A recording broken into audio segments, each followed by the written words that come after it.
Hello guys, welcome back Moin tech support. Adobe Photoshop 7.0 के इस tutorial में आज हम ब्लर टूल का इस्तेमाल करेंगे। वीडियो में आप एंड तक बने रहिएगा। देखिएगा ब्लर टूल बॉक्स में आपको ये टूल मिलेगा, एक ब्लर टूल। इस पे जैसे ही कर्सर आप अपना लेके जाएंगे तो यहाँ पे ब्लर टूल करके आपको लिखा हुआ मिलेगा और इसका जो शॉर्टकट कमांड होता है वो आर होता है। इस टूल पे जाने के लिए मैंने मूव टूल पे क्लिक किया, आर बटन प्रेस करेंगे तो आप ब्लर टूल पे चले जाएंगे। जैसे इसको लॉन्ग प्रेस करेंगे तो इसके अंदर और भी कई सारे टूल्स हैं, blur tool, sharpen tool, smug tool, ये 3 टूल्स हैं। मैं इन तीनों टूल्स का यूज़ आपको प्रॉपर समझाऊंगा, तो प्लीज़ वीडियो में आप एंड तक बने रहिएगा। जैसा कि मैंने एक इमेज ले रखी है इस टूल को समझाने के लिए है, तो हम इस इमेज को ब्लर करते हैं। सबसे पहला टूल ब्लर टूल है, इससे ब्लर पे जाएंगे और देखिएगा यहाँ से जो ब्रश है मेरा, इस ब्रश को हम यहाँ से इससे कम या ज़्यादा भी कर सकते हैं। लाइक मुझे ब्रश का डायमीटर बढ़ाना है या घटाना है, उसके हिसाब से आप इसको कम या ज़्यादा कर लेंगे। तो मैंने इस चेहरे को ब्लर करना है, तो देखिएगा इस तरह से हम पार्टिकुलर इस चेहरे को ब्लर कर सकते हैं। ऑल ओवर इमेज को करना है तो ऑल ओवर इमेज को ब्लर कर सकते हैं। इस तरह से ये टूल किसी भी इमेज को ब्लर करने का काम करता है। अभी मैं अंडू कर लेता हूँ। इसके बाद देखेंगे हम तो इसी के अंदर एक ऑप्शन है नॉर्मल। ये नॉर्मल पे रखते हुए मैंने इस इमेज को ब्लर किया। अगर यहाँ से कुछ ऑप्शंस और भी हैं, डार्किन को सेलेक्ट करेंगे और डार्किन को सेलेक्ट करने के बाद आप ब्लर करेंगे तो देखिएगा ब्लर की कंडीशन कुछ यहाँ से अलग मिल रही है आपको। अब से पहले कुछ अलग था, ये केस कुछ अलग है यहाँ से। फिर मैंने जेड किया और भी इसके अंदर ऑप्शंस हैं। लाइटिन अगर करेंगे तो इस तरह से आप फेस को या इमेज के किसी भी पार्ट को आप ब्लर कर सकते हैं।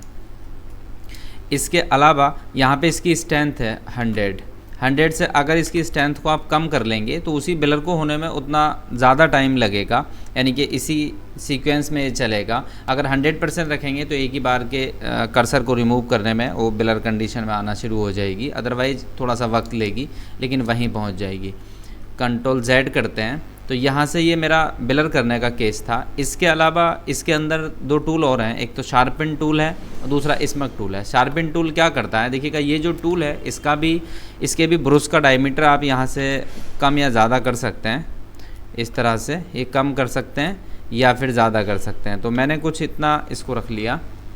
अभी देखिएगा इस टूल को अगर हम देखें तो 1 से 2 बार इसको इस्तेमाल कर सकते हैं, अदरवाइज़ जो हमारी जो इमेज है वो एक तरीके से ख़राब हो जाएगी। यहाँ से मैं इसके ऊपर देखता हूँ, देखिएगा हल्का सा इसके ऊपर लाइट बढ़ाने का काम करेगी। जैसे ही मैंने इसको किया तो ये थोड़ा सा इस पर ग्लो बढ़ जाएगा। अब देखिएगा ज़्यादा इसको मैं फिर से रिपीट करता हूँ, इस पर 1 से 2 बार आप इसको मूव करेंगे तो इस जो आपका यहाँ पे देखिएगा जो इमेज का फेस है वो फेस थोड़ा सा उसके ऊपर ग्लो बढ़ जाएगा। और अगर आप ज़्यादा करेंगे इससे तो ये इमेज ख़राब होती चली जाएगी। देखिएगा कुछ इस टाइप से चेंज हो जाएगी। इसी के साथ में एक और भी टूल है, वो टूल है स्मग टूल। स्मग टूल क्या काम करता है, जैसे यहाँ पे देख रहे हैं इस इमेज में जो हेयर हैं उसको आपको बढ़ाना है। यहाँ से मैंने इसको पकड़ा, यहाँ से हेयर को थोड़ा सा आगे बढ़ा दिया, तो इस तरह से आप उसको खींच के आगे बढ़ा सकते हैं। या यहाँ से इस तरह से हल्का फुल्का आप यहाँ से इमेज के अंदर चेंज ला सकते हैं। वो इन बालों को बढ़ाना है या थोड़ा सा कम करना है, ऐसे चेंज आप इस टूल की हेल्प से कर सकते हैं। यहाँ पे तीनों टूल का मैंने आपको यूज बताया है।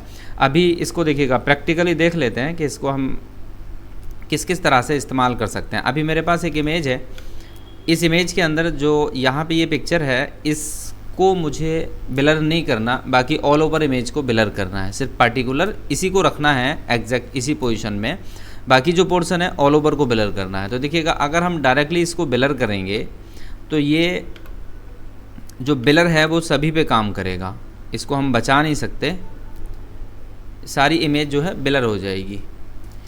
लेकिन हम चाहते हैं कि जो ये वाली इमेज है इसको हम ब्लर ना करें, बाकी पोर्शन को ब्लर करें। तो उसके लिए हमें इस इमेज को सेलेक्ट करना पड़ेगा। सेलेक्ट करने के लिए आपको यहाँ पे देखिएगा ये एक टूल मिलेगा, लासो टूल, जो मैंने अपनी पिछली वीडियोस में डिस्कस किया है। अगर आप लोगों ने वो वीडियोस नहीं देखे हैं तो डिस्क्रिप्शन में आपको लिंक मिल जाएगा, आप उनको देख लीजिएगा। तो ये जो लासो टूल है इसके सारे कॉन्सेप्ट आपको क्लियर हो पाएंगे। तो अभी मैं यहाँ से देखिएगा पॉलीगन लासो टूल से इसको सेलेक्ट कर लेता हूँ। इसको यहाँ पॉइंटर पर क्लिक करना होता है, उसके बाद में क्लिक करते चले जाएंगे।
ये इस तरह से मेरी जो इमेज है वो सेलेक्ट हो जाती है।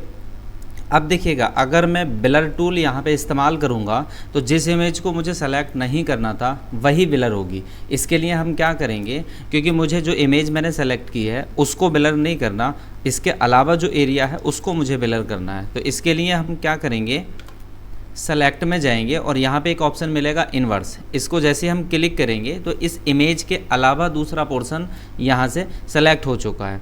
तो अभी हम ब्लर टूल के पास जाएंगे और ब्लर टूल से हम इसको ब्लर करना शुरू करेंगे। अब देखिएगा, जो मेरी इमेज मुझे सेलेक्ट नहीं करनी थी, जो मुझे ब्लर नहीं करनी थी वही मेरी इमेज बचेगी, बाकी का जो पोर्शन है यहाँ से सारा ब्लर हो जाएगा। आप इसको जितना रब करेंगे उतना ये इमेज जो है ब्लर होती रहेगी।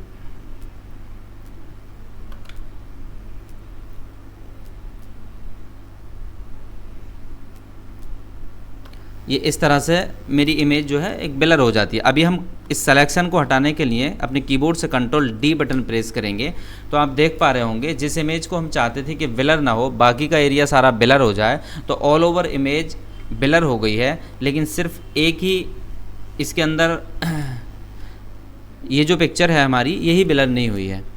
इसके अलावा एक और एग्जांपल के ज़रिए इसको समझने की कोशिश करते हैं। ये एक इमेज है हमारी, इस इमेज में के ऊपर हम एक दूसरी इमेज लेना चाहते हैं। जैसे कि मैंने पहले से इसके अंदर एक इमेज को सेट करके रखा हुआ है। ये इमेज मैंने इसका बैकग्राउंड इरेज करके इस इमेज को यहाँ रखा है, और जो कि इरेजर टूल से इसका बैकग्राउंड इरेज किया है। तो इरेजर टूल का भी वीडियो हमने बना रखा है। अगर आप लोगों ने ये वीडियो नहीं देखा है तो हमारे चैनल पे विज़िट करके इसको भी आप देख लीजिएगा। इस इमेज को उठा के हम इस इमेज के ऊपर लेके जाते हैं। इसका साइज़ थोड़ा सा हम बड़ा कर देते हैं।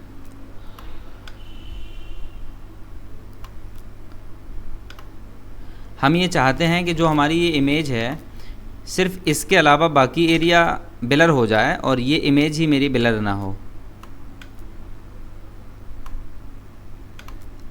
जो बैकग्राउंड है मेरा वो बैकग्राउंड मुझे ब्लर करना है, लेकिन जो दूसरी इमेज मैंने इसके ऊपर रखी है उसको मैं ब्लर नहीं करना चाहता। तो इसके लिए देखिएगा, आपको सेलेक्ट करने की ज़रूरत नहीं है। आप लेयर्स को ओपन करेंगे, यहाँ पे देखेंगे लेयर्स के अंदर तो आपके पास 2 लेयर्स हैं। एक बैकग्राउंड लेयर, यानी कि बैकग्राउंड में जो नेचर पिक्चर है, और दूसरा एक चाइल्ड की पिक्चर हमने ली है, ये हमारी लेयर 1 के ऊपर है। तो हमने क्या करना है, बैकग्राउंड लेयर को सेलेक्ट करना है और अपने ब्लर टूल में जाना है।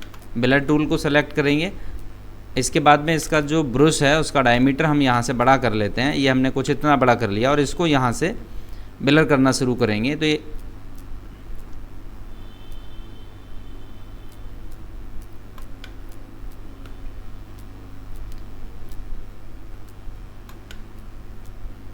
यहाँ से जो बैकग्राउंड है मेरा सिर्फ वही ब्लर होगा, बाकी जो एक इस बच्चे की जो पिक्चर है ये मेरी ब्लर नहीं हो पाएगी, क्योंकि बैकग्राउंड लेयर को ही मैंने सेलेक्ट करके रखा हुआ है। अभी हम इससे बाहर एग्ज़िट होंगे और देखेंगे कि हमने बैकग्राउंड को ब्लर कर दिया है, बाकी का पोर्शन हमारा ब्लर नहीं हुआ है।